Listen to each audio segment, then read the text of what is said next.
روشن‌تر از خاموشی چراغی ندیدم،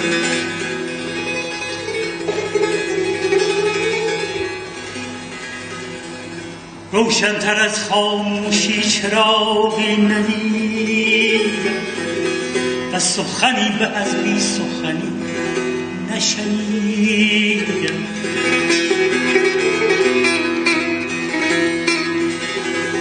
روشن‌تر از خاموشی چراغی ندیدم و سخنی به از بی سخنی نشنیدم. ساکن سرای سکوت شد،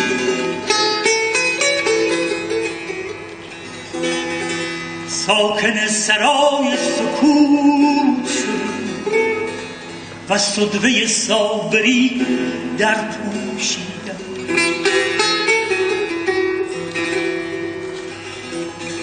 مرغی گشتم چشم او از یگانگی، پر او از همیشگی و در هوای بیچگونگی میپریدم و در هوای بیچگونگی میپریدم.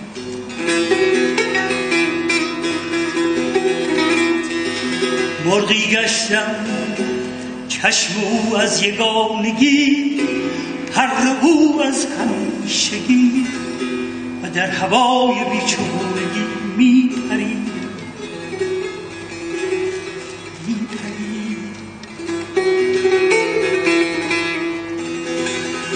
کاسه‌ای بیاشامیدم، کاسه‌ای بیاشامیدم که هرگز تا ابد